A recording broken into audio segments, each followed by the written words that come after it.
Cecily Strong, great to have you with us today. You just finished another season of Saturday Night Live. Yeah. What's it like wrapping a season? What's that moment like and that week like when you know, oh, we're finally going to get a little bit of a break here?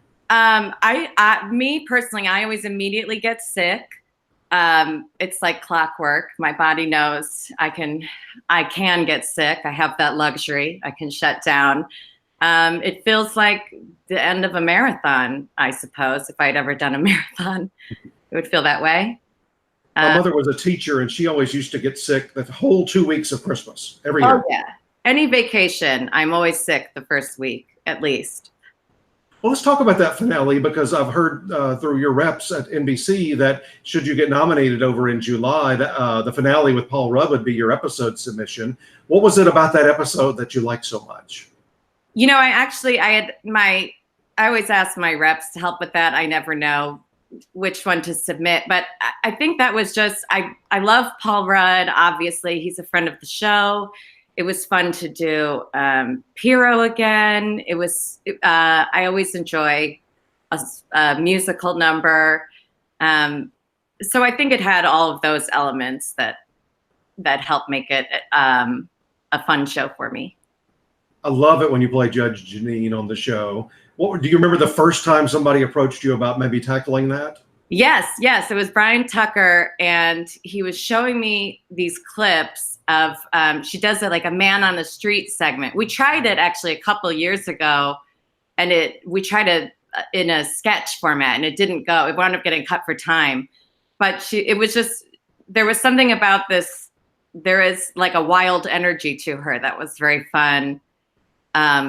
So it was great that we got to bring her back. When she does something in the news, makes news on a given week, or any character that you play, is that just the joy of a week when you're live, knowing that, oh, okay, this person has really stepped in it this week. We get to make fun. Sort of. I mean, like, for instance, last week, she didn't necessarily do anything new. It was just, we have 1 week left. Why not bring her back? We had so much fun the first time. What can we do this time? So what's the trick to playing her? I think now it's just been, I have this, she has that very serious voice, and I actually use the tape again. So I pull my face very tight. And then I think it's just, we get to do kind of any slapsticky physical comedy, which is always fun. And Colin's always game for everything. Yeah, that was a particularly good a good segment for you. You also had the cold opening that I thought was really good with everybody. Yeah. Alec Baldwin returning. What's it like playing Melania? Well, this was the first one where I got to play, where she really got to sing and dance so much. Because usually I play her much more subdued. She's much more, usually it's just kind of a stare, and it's more of like a cold, she's a model at heart. Have you heard from all the people you played over the years that are famous, that are well known? Have you heard from anybody? I've heard from Sarah Koenig.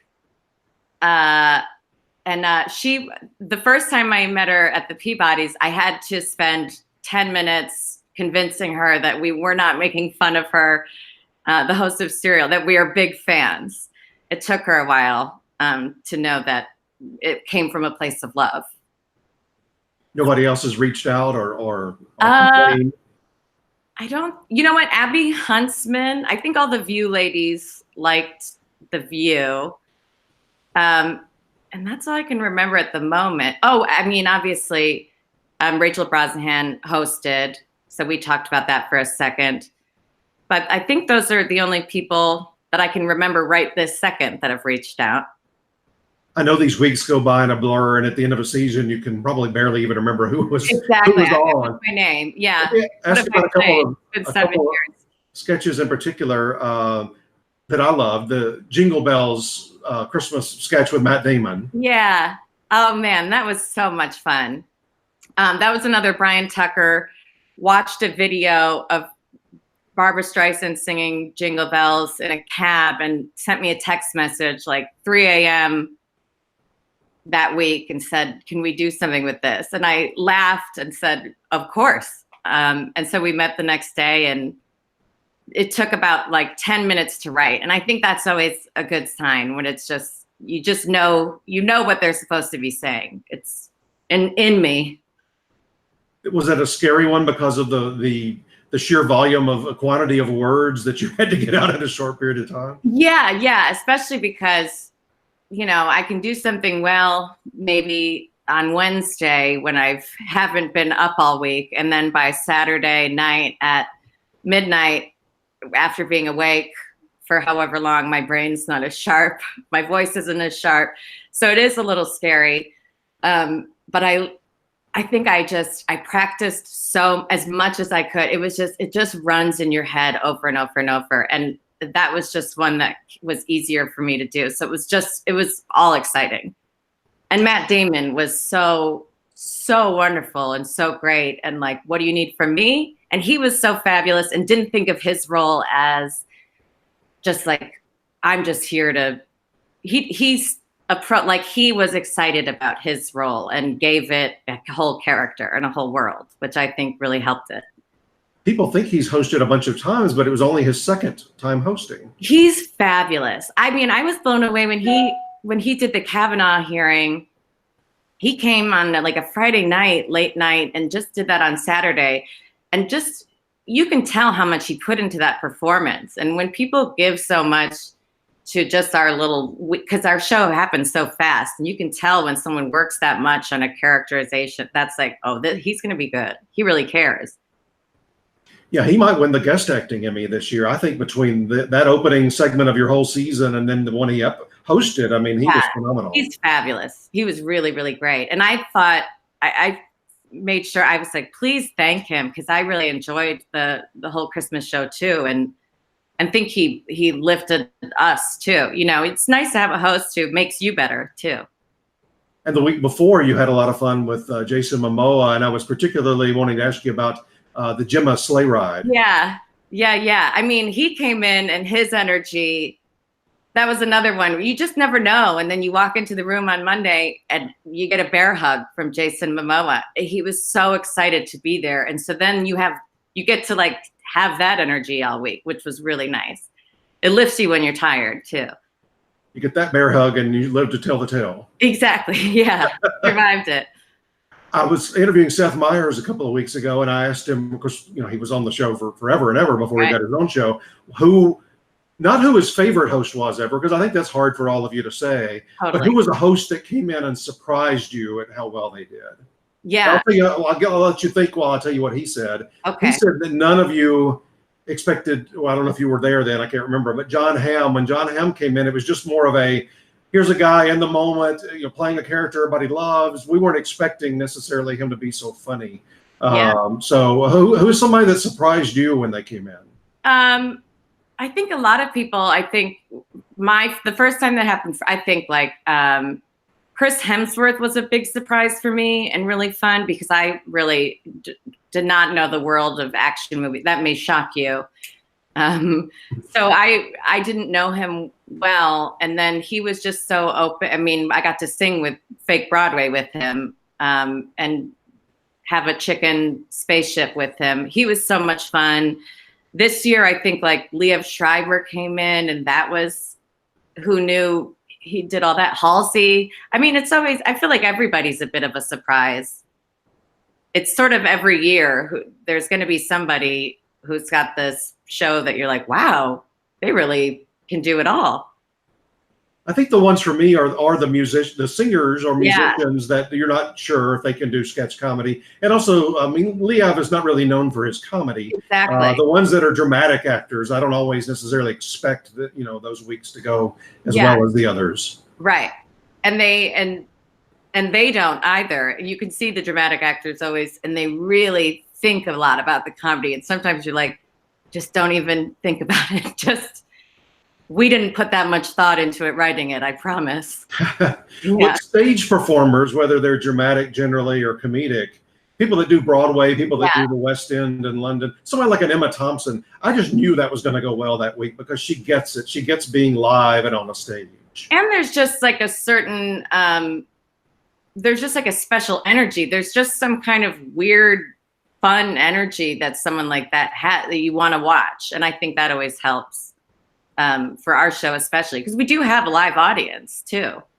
Yeah, I've done it twice, and both times were just a miracle to watch. And I recommend to people. We didn't know the first time, obviously. We got tickets through NBC for the dress rehearsal, where they get the live show. We'd rather have the live show. No, you get 20, 30 extra minutes on the dress. Crazy, yeah. Show. You really get to see all of it, yeah.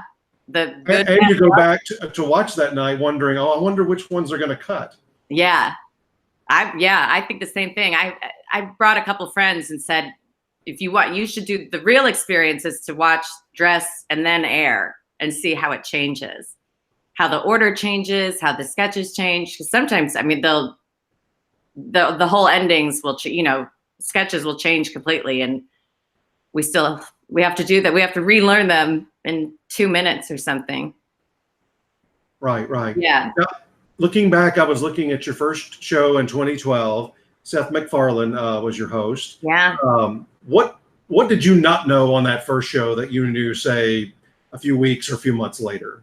I think everything.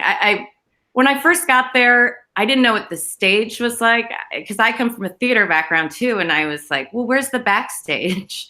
I didn't know how to not walk in front of cameras. I didn't know. I mean, it's such an odd skill set that we learn at SNL that I don't know that we'll ever use all of these things anywhere else. I mean, using cue cards is its own bizarre skill set, and just even quick changes, everything we do, it's such a fun, weird world that it's its own planet, really. Well, you've gotten to know a man who I think is maybe one of the best producers, maybe the best producer in the history of television. That's Lorne Michaels. What after all these years, what can you tell us about him? Why is he such a genius? What does he do?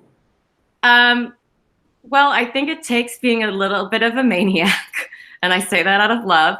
But I think he's got a very good eye for picking people out, for trusting people. I think the other, the trick to Lorne, I think, is what Seth told me once was like, when he gives you 5 notes, take 4 of them and leave 1. And I think Lorne respects that and lets you do that. And I think that helps. But other than that, I don't know what his trick. I wish I knew.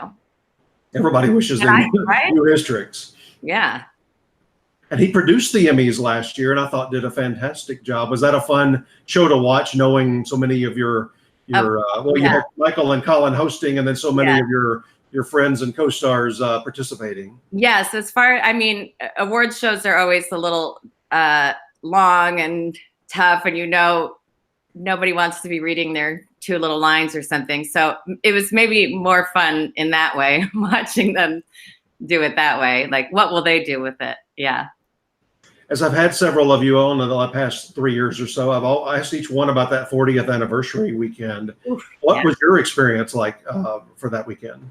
I mean, just magical. I wish I could get hypnotized to fully remember it all, because it was such a whirlwind and I was so tired, and really it was the most incredible thing. I don't think I'll ever experience anything like that after party ever again in my life. I mean, the show we have a recording of, it's there, that was amazing, but that after party was Prince and Paul McCartney and Taylor Swift, MC Hammer, everyone you could imagine, Sarah Palin, Beyonce, Jay-Z. It was just like, I've never experienced anything like that. And everybody in the same room, and with just these people I grew up watching as my heroes, watching these people watch their friends in memoriam. It's just like, I can't believe I'm a part of this world now. And it makes you feel so lucky. And it's touching and humbling and all of it. Now, no announcements at all, and you may not can say anything, but you think you'll be back for next season? At this point, I'm pretty sure. I'm still gonna, anything could happen over the summer, but I'm pretty sure I'll be back. Now, lots of people, and I could go back over the history of time, but just in recent last couple of years, Bill Hader started his own show. Yeah. Amy Bryant, we just saw the debut of her new show on Hulu.